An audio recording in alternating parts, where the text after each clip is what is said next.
Assalamualaikum warahmatullahi wabarakatuh. Merdeka! Merdeka! Merdeka! Jadi merdeka bukan monopoli Megawati atau PDI, betul? Hari ini saya mau ngasih kuliah singkat, 7 menit saja cukup.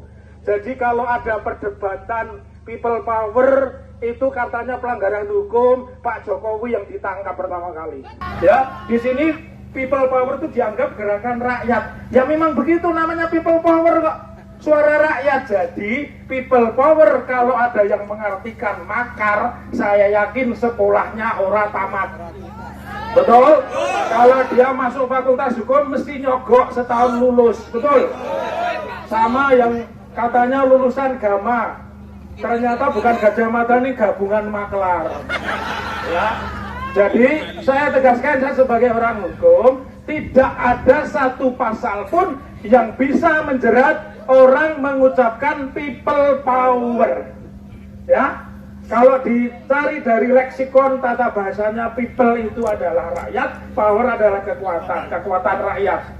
Dan aksi seperti ini pengejawantahan dari pasal 28 amandemen keempat Undang-Undang Dasar 1945 yang diimplementasikan dalam bentuk Undang-Undang Nomor 9 Tahun 98. Jadi kalau ada yang ketakutan people power, saya yakin perlu diperiksa, sekolahnya tidak lulus, ijazahnya genah palsu. Palsu, karena tidak mungkin yang dilarang oleh undang-undang kalau kita bicara pendekatan hukum positif itu adalah makar. Yang bisa makar siapa? Karena makar itu syaratnya 3. Menyerang kekuasaan yang sah, menyebabkan presiden dan wakil presiden tidak bisa menjalankan tugasnya. Yang ketiga, dengan kekuatan senjata.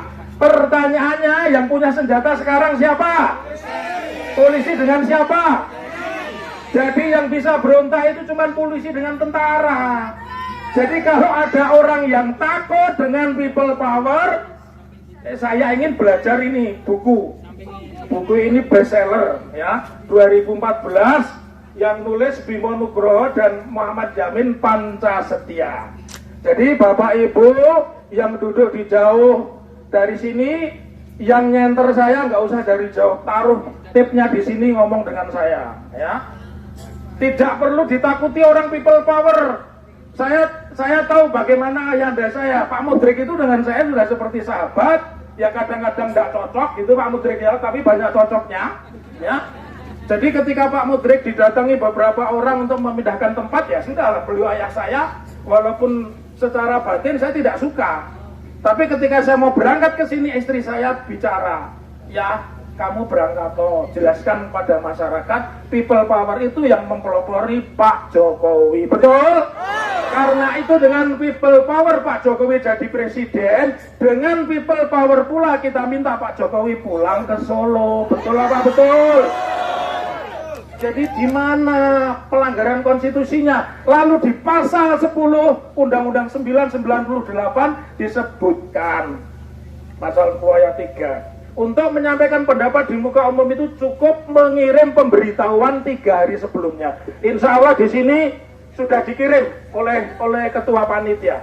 Jadi tidak ada yang perlu dipertajam dan tidak perlu ada provokasi memasang spanduk. Saya yakin yang memasang spanduk itu bukan dari Pemkot, betul? Itu perusuh, dan saya terima kasih kepada Satpol PP yang sudah menyopot 32 spanduk yang menentang gerakan people power. Itu cerdas. Jadi Satpol PP itu cerdas dengan mencopot itu, karena saya yakin itu bukan pekerjaan Gibran ya. Gibran itu cukup ngurusi Masjid Abu Sayyid saja kan gitu. Tidak mungkin dia kepikiran urus people power ya. Terakhir saya ingin sampaikan, tadi sudah sahabat saya, ayahanda saya Pak Sutoyo Abadi itu pernah ke rumah saya. Kalau beliau nggak lupa pernah ke rumah saya dengan almarhum Menteri Dalam Negeri Mas Cahyokumolo ya. Waktu itu saya mau diajak gabung ke PDI, tapi oleh ibu saya nggak boleh ya. Dan alhamdulillah meskipun saya tidak jadi anggota DPR, saya tetap panjenengan support semua, betul ya? Demonstrasi kalau nggak ada Pak Taufik, no party, betul ya? Oke, kalau begitu kita nyanyi lagi Padamu Negeri. 1, 2, 3. Padamu negeri kami berjanji, padamu negeri kami mengabdi, padamu negeri kami berjanji, bagimu negeri jiwa raga kami. Terakhir, jangan takut, gaungkan people power di Facebook Anda, di YouTube Anda, di Instagram Anda, di kampung Anda, di masjid Anda. Takbir! Takbir! Terima kasih.